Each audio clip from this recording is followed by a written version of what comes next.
The Lord is slow to anger, but great in power. The Lord will certainly not allow the wicked to go unpunished. He marches out in the whirlwind and the raging storm. Dark storm clouds billow like dust under his feet. The book of Nahum, chapter 1, verse 3.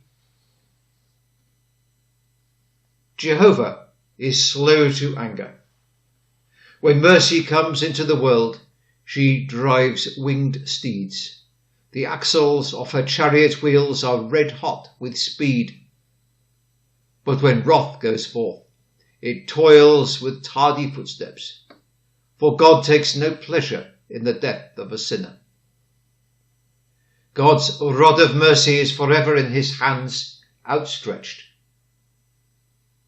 The sword of justice is in its scabbard, held down by that pierced hand of love which bled for the sins of men.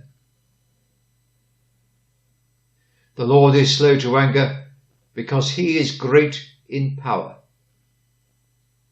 He is truly great in power who has power over himself.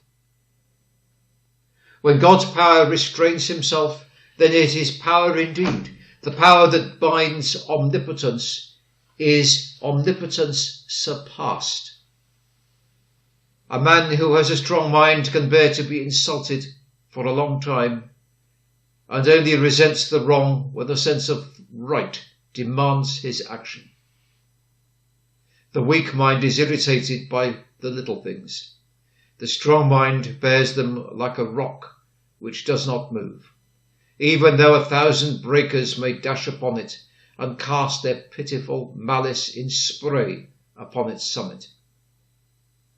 God marks his enemies, and yet he does not stir himself, but withholds his anger. Were he to be less divine than he is, he would ere have long sent forth the whole of his thunder, emptied the magazines of heaven.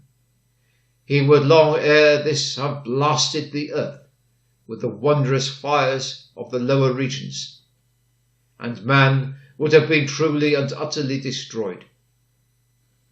But the greatness of his power brings us mercy.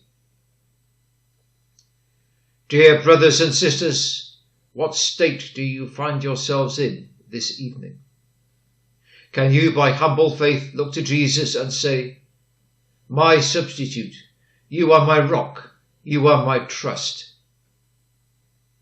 Then, dearest brothers and sisters, do not be afraid of God's power, for by faith you have fled to Christ for refuge. The power of God need no more terrify you than the shield and the sword of the warrior need terrify those whom he loves. Rather, you should rejoice that he who is great in power is both your Father and your best friend. Amen.